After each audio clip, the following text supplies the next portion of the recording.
Welcome to Moments with Marianne. I'm so delighted we're spending this time here today. We have a very inspiring show coming right up with special guest, Dr. Beth Ricanati, and she's here today to share with us her new book, Braided, A Journey of 1,000 Challahs. Dr. Beth has built her career around bringing wellness into women's everyday lives, especially busy moms juggling life and children. She received her undergraduate degree from the University of Pennsylvania and her MD from Case Western Reserve University. She completed her internal medicine residency at Columbia Presbyterian in New York City. She has spent 10 years in practice at the Columbia Presbyterian Women's Health Center, the Cleveland's Clinic Center for Women's Health, and the Cleveland's Clinic Wellness Institute. In addition to her frequent online writing, Dr. Ricanati has been a guest contributor for television, print, and online media. She's published medical articles in peer-reviewed journals. So let's welcome to the show Dr. Beth Ricanati.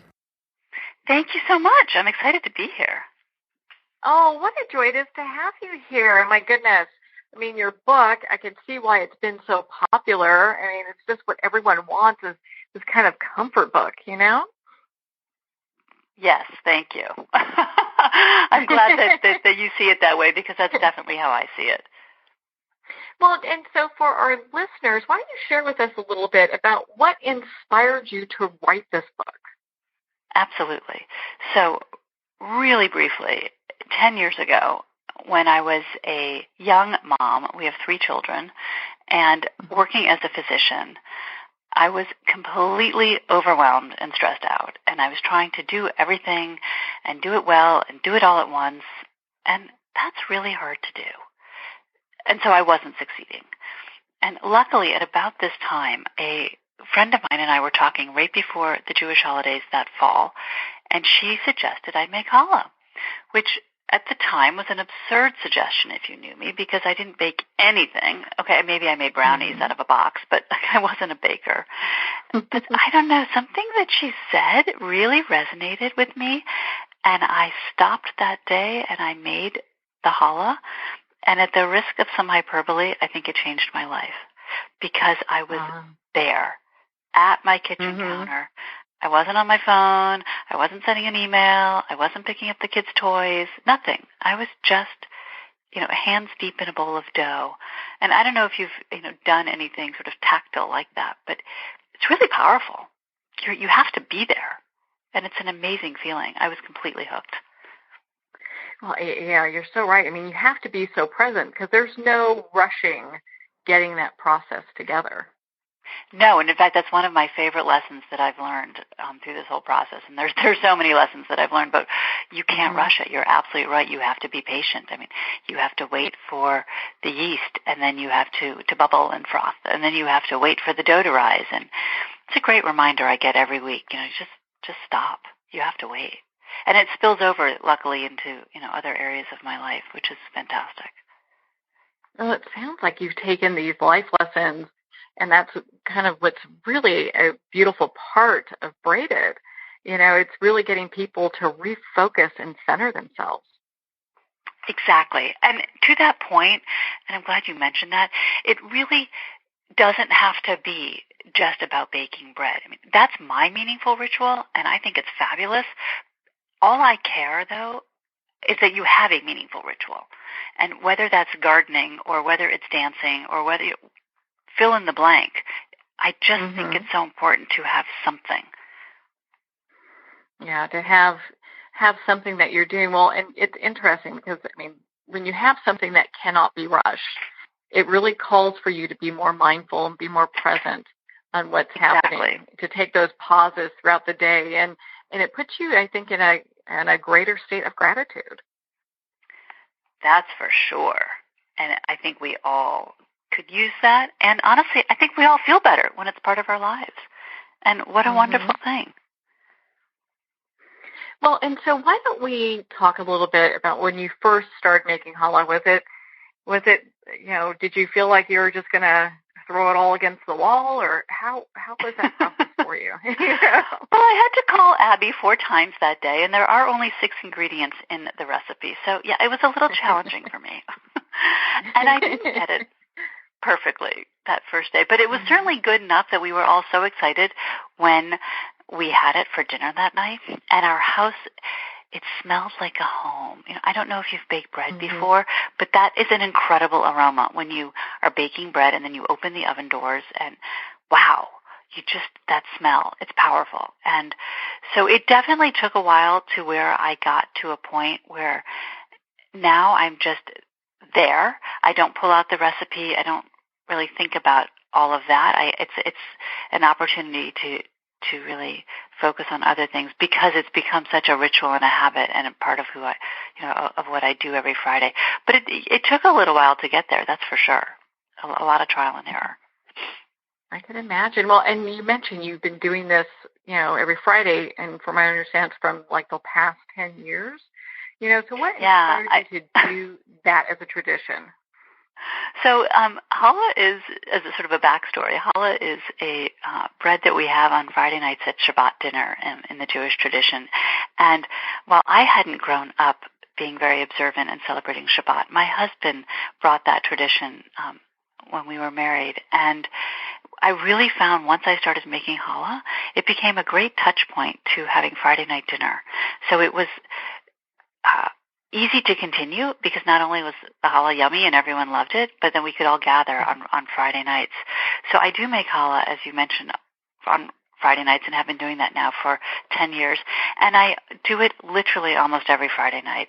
Once in a while, obviously, especially if we're traveling, but there are times when I don't make it, and then we joke that there's an 11th commandment in our house, and we keep a frozen challah on standby, and sometimes we have to pull that out of the freezer. But it's become a wonderful anchor to our family, and to have this as part of our weekly life, if you will.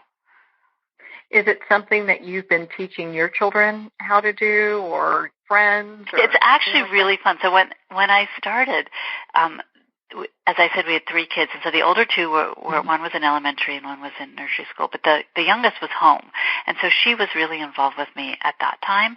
And in fact, she coined the term painting because we put an egg wash on the bread before we put it in the oven, and she loved to paint that, and it's become a fun memory. And now, for example, our middle one, so now the kids are obviously grown up, or not up, they're older, and our middle one now is making it with his friends occasionally on Fridays, which I just adore. So yes, it's become all part of all of their lives as well, which is also fun. I love the tradition of it and the sort of passing down from generation to generation. Well, and you talk about this being and we kind of touched on a little bit about being kind of a mindful practice. So What does that all mean to you when we talk about getting into this state where you're, really kind of, you're making challah and it has this really deep connection, both spiritually and personally. How does that all come together in mindfulness for you? In a couple of different ways. So about 5 years ago, I began to learn the history around challah. I didn't. Prior to that, I hadn't appreciated sort of all of the rich history around it and the meaning for the thousands of years. And one of the really great things that I learned was before you start, so I set up all the ingredients, I get everything out, but before you start, you have to actually think about, why am I doing this? And in whose merit am I going to make the dough this week? And it's a great opportunity to stop for a moment and think, maybe it's something really simple, like one of the kids was studying hard for a test, and I'm going to make the dough this week in the merit of all of their hard work. Or maybe it's something really, for example, we have a family member, extended family member who was recently diagnosed with cancer, and when I found that out, I made it in his merit. So it can run the gamut of meaning. And when I make it with other women, as I did last week, for example, it's really powerful to all be standing around the kitchen counter and to start to talk about, who are we making the dough in the merit of this week? Who are we going to bless this week? It's a really powerful moment that just brings you front and center right here, right now, with intention as you begin the activity. So that's one. And then two, later on, when you knead the dough, I don't know if you've done that before, but when you get your hands in a bowl of dough, Marianne, it's the most incredible feeling. You're just there. And I write in the book about how I knead for my needs, because I do. And it's a really wonderful meditative practice that I get to do every week. I love that. And I love looking forward to it. And I know that, next Friday I get to do it all over again. I think that's really great. What a great tradition, because it really is steeped in that. And when we look at, challah as part of the Jewish tradition and cuisine, I mean, it must feel, just I can see where it'd be very heart-centered making that every Friday and sharing it with your family, friends, and other people that you come across. Yes, it is so fun to share that, by the way. Absolutely. And bring people along. Yeah. Well, and that's why the book is so popular, People are just loving this book. I mean, it's getting such great reviews. And as soon as I heard about it, gosh, we have to talk. Yeah, congratulations. I mean, what a beautiful accomplishment. And it's really fun, I have to say, having never done anything like this. It's been quite well. Yeah, you did a beautiful job pulling this all together and really making it so it really can be a personal journey, a journey with your family. It's a lot more than making challah. I mean, there's absolutely a lot in that. That's almost just the metaphor for all of these other lessons and thoughts. Absolutely.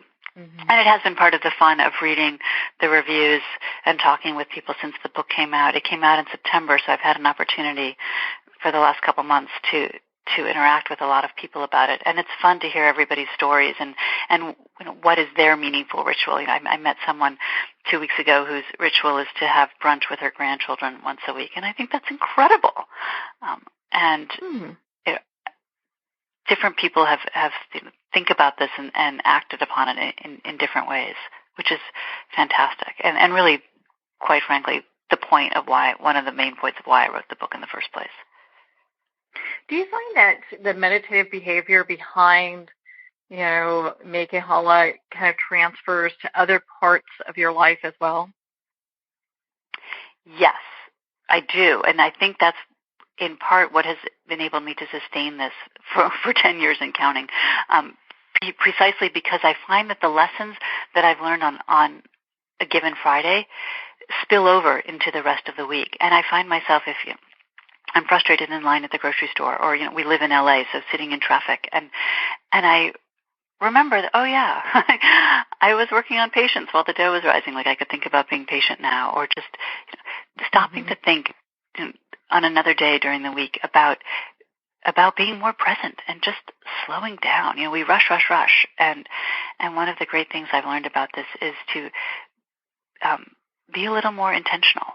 And I do, fortunately now, think about that in the rest of my life, which is lovely, by the way.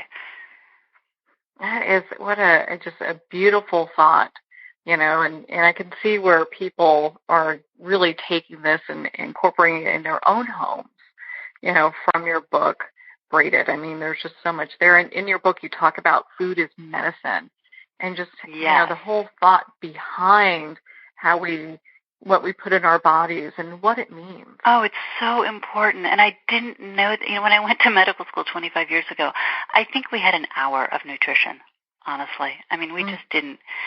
And I didn't really start to learn about it until probably 12 or 15 years ago, and really incorporate it into both my practice, as a physician, and then in my own life. And I've come to believe fervently that the foods that we eat can have such a dramatic impact on our overall well-being, both in a positive and, quite frankly, in a negative. So it can be as simple as, adding spices to your food because they're so good for you. And it can also be thinking about how much sugar are you eating. I cringe now. I used to take my kids when I'd go to Starbucks 10 years ago when I was frantic and grabbing my coffee on the go. I'd get them those little organic milk that they sell there. And I thought, oh, that's so great. Like the little chocolate milk. It's in a cute carton. It's got 24 grams of sugar or some, staggering amount of sugar. Like that's not so good. And I think about it every week now when I make challah because I think about the ingredients. I haven't changed the recipe itself one iota. I'm afraid to, quite frankly. It works, it's great, and I love it.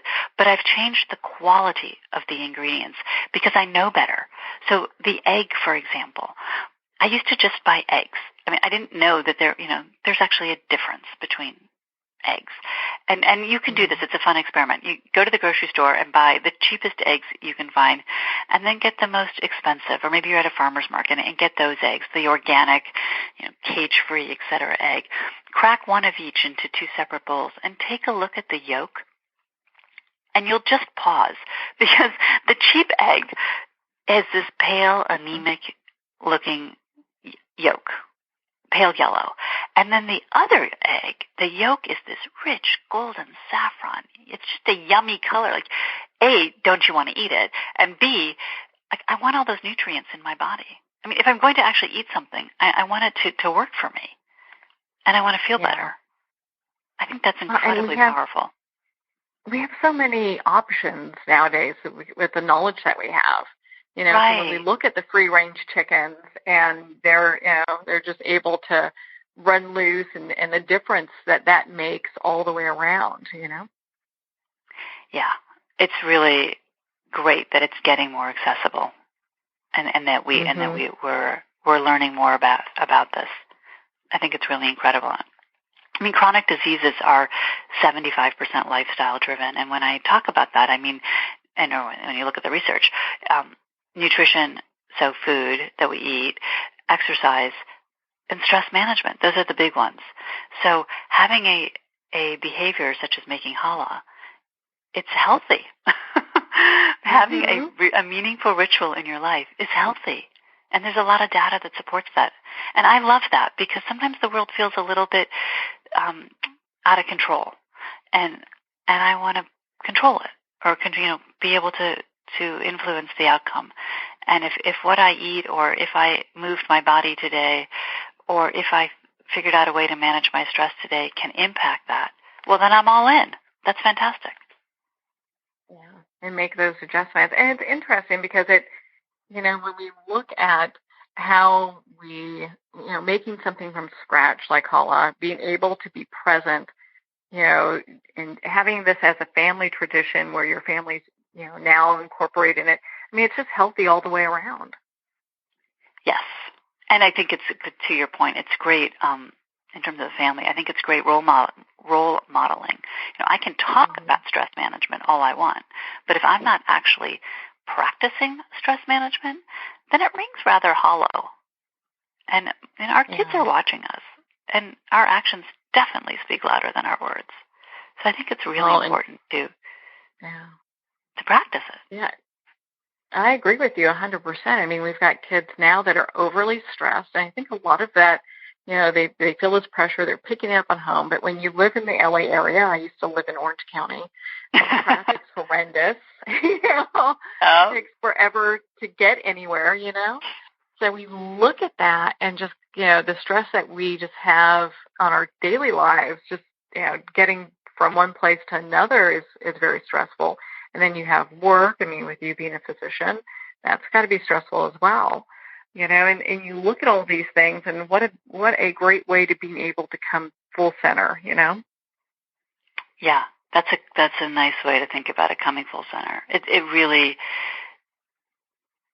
is. And for me, I love this because it touches on so many things. I mean, in addition to having a weekly ritual, it's about community and bringing people together and sharing something, in this case, the bread, which I really like all of that as well. Mm-hmm. Well, and I love how in your book you dive into each of the ingredients. I mean, it was great care is taken with each portion, and you're discussing, you have discussions in regards to the things that people would think is kind of like, hey, well, how about salt? How important is the right kind of salt in this mixture? Yeah, it's fun. I do include a section on each of the ingredients, and I found it really helpful as I was learning how to make the bread, and I also found it helpful because as a physician, it made me really rethink. Okay, well, what about sugar? I mentioned earlier that sometimes too much sugar is not healthy, and I really had an opportunity to think about that as I was. The recipe calls for 1/4 of a cup of sugar. That's it, and it makes 2 loaves of challah. If you're doing a 3 braided, or 1 big 6 braided. And it really was a great opportunity for me to stop and really think about, okay, everything in moderation, Beth. It's okay. Like, I'm not going to take the sugar out of the challah, but I'm also not eating the entire loaf myself. So it's a great reminder for me, and hopefully for those around me, to really, it's okay. Like, you can have a piece of bread. It's okay. And I try and think about that, when I'm in clinic with my patients, the same thing. Like, usually the conversation is about moderation, because I think in general, that's a good way to live our lives, which transcends all of this. Well, and have you ever made challah without like any of the ingredients? Maybe you're, when you first started, maybe you're like, oh, I'm going to use less sugar, or maybe no salt, or have you ever made some alterations and then decided that probably wasn't the way you wanted to go? Yes. So I tried, actually, in the spirit of being a physician, I tried to make whole wheat challah. And by the way, there's some fabulous whole wheat challahs that I've since had. However, my mistake was that I tried it with this recipe, and I didn't alter the recipe at all. I just tried it with whole wheat flour. And given the ratio of everything, it didn't work. In fact, it was awful. And again, it was a reminder to me, and I went back to just making it with good old-fashioned white flour. And it was a reminder to me again about moderation and keeping things in perspective. And a piece or even a couple pieces of challah a week isn't the end of the world. I do, in general, recommend, both in my practice and in my personal life, to steer clear of a lot of white processed foods. I don't think in general they're probably that healthy. But with that said, again, a piece of challah on Friday is okay. And I probably wouldn't have even, I'm grateful for the opportunity that I tried to change it up and that it didn't work. And it was a great reminder, not everything works. It's okay. Well, it's good to have those experiences where you're trying something new and seeing what will work and what won't.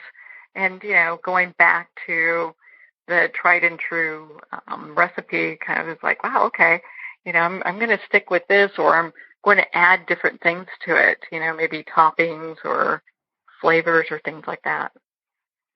Yes, well, speaking of that, so I write in the book that I was all about plain challah, and my default still, I'm all about plain challah. Part of that, it comes back to the mindfulness and the meditation, and I can just be and not have to be worrying and stressed out about what else am I going to add. However, I have learned in the last couple months, as I'm meeting more and more people who make challah, there's some fabulous ways to make challah that I had no idea about. People are doing the most creative things when they make challah, and I do think I'm going to have to start branching out a little bit and trying some of it because it just sounds really fun.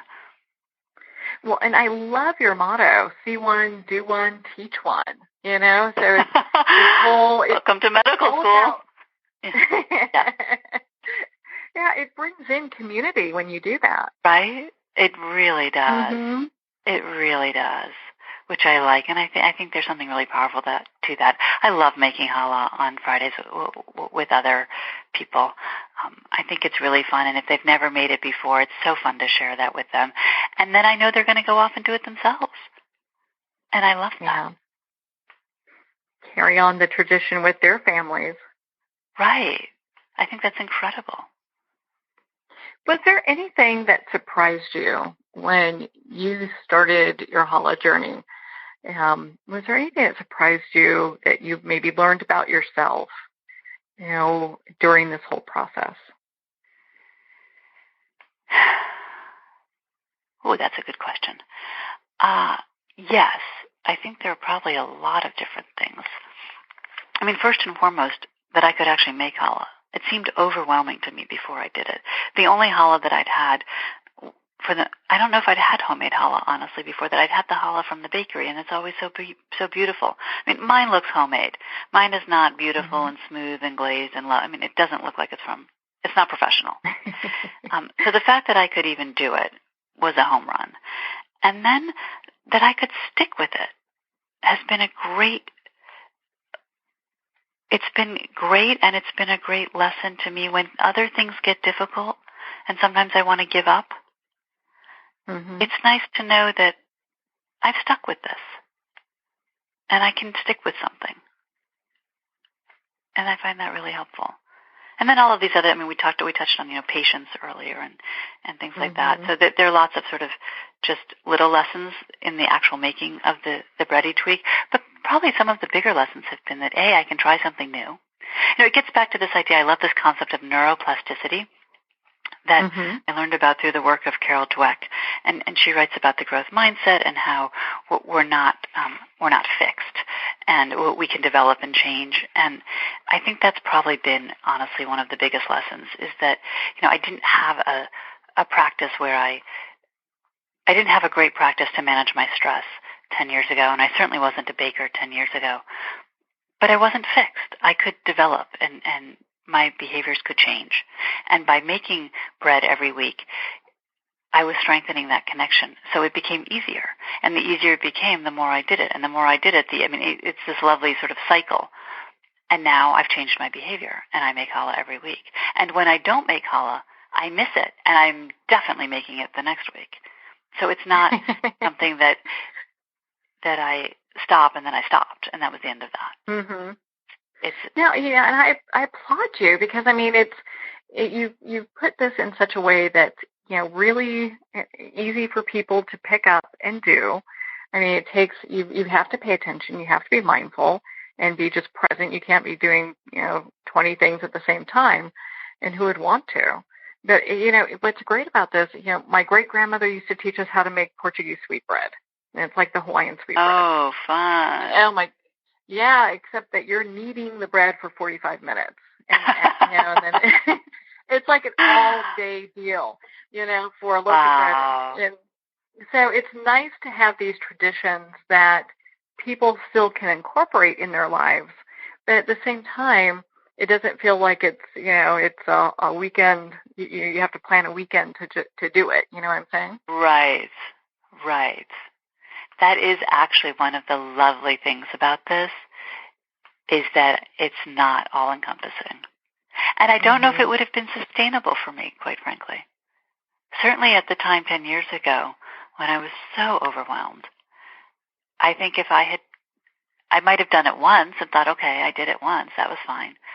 But the very fact that this is such a simple recipe and a simple activity helps to keep it sustainable.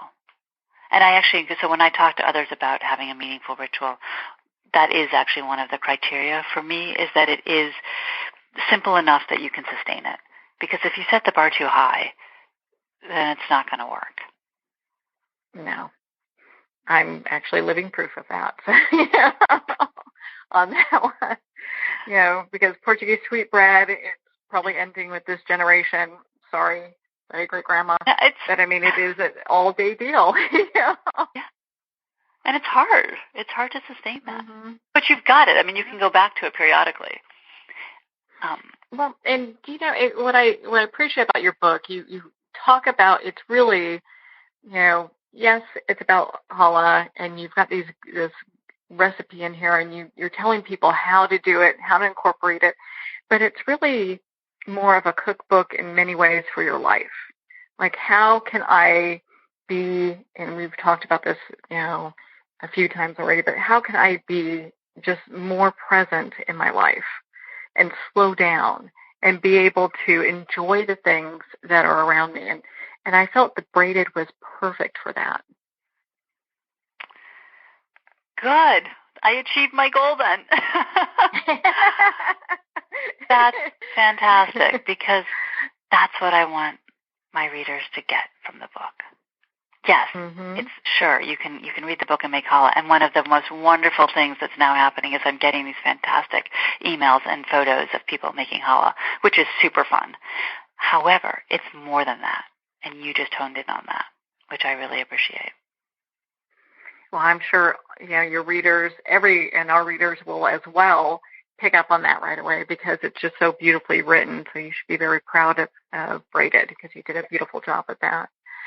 And I had a lot of fun. Yeah, well, you can tell because it's a very personal journey in many ways. Yes, it is, and it continues to be, which is fun. Well, I made more challah in the last 2 months. Every day is Friday, right? I know. It's really fun. It's really fun. What advice would you give maybe a novice baker? They've picked up Braided. They've got all the ingredients. They're ready to just start getting things going in the kitchen. What advice would you give them? To just do it. Nike is right. You just got to do it. And it may not work the first time, and that's okay. I write about the yeast, for example, and I had never worked with yeast, and I ruined so many batches of yeast because I use a regular acting yeast and the dry acting yeast, not the quick rapid rise yeast. And you have to add a little sugar and warm water. And that's the kicker, warm water.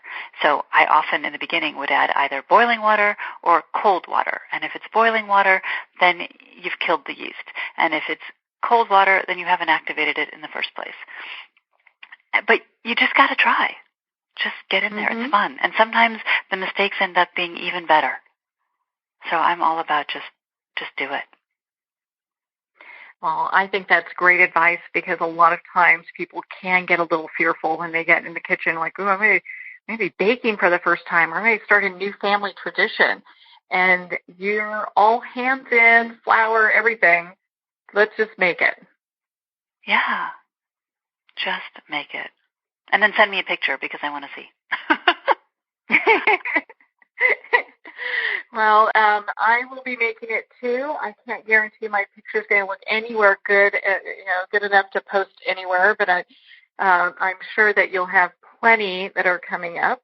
And, I'd love for you to share with us where our listeners can connect with you, be part of your community, and learn more about all the work you're doing. Oh, thank you. Absolutely. So a couple different places. One, I have a website, which is housecallsforwellness.com. And two, with that same name, I'm on Instagram, House Calls for Wellness, and I post an idea every morning. And three, I'm on Facebook as Beth Ricanati Author. And I'd love to have you join in and come along for the journey. Oh, well, yeah, I'm connected with you. I highly suggest everyone do as well. Get connected with you. Go to your website, sign up for your newsletter, and, of course, pick up their own copy of Braided. I mean, what a great book. I just loved it. You did such a beautiful job on that. Thank you so much. It's so fun to share this with everybody. Well, Beth, thank you so much for taking the time to be on the show with us here today. Oh, it's I who thank you. Well, thank you, Dr. Beth. It has been such a pleasure to spend this time with you and, of course, to talk about your new book, Braided, A Journey of 1,000 Challahs. If you'd like to connect with Dr. Ricanati in regards to her book and the information she provides on her website, you can at housecallsforwellness.com, and we'll have the link below. Braided is available at Amazon, Barnes & Noble, and all indie bookstores. And if it's not on the shelf, of course, remember to ask for them to order it. Well, we're at the end of our time today. I would like to thank everyone for tuning in. You're listening to Moments with Marianne. And remember, make every moment count.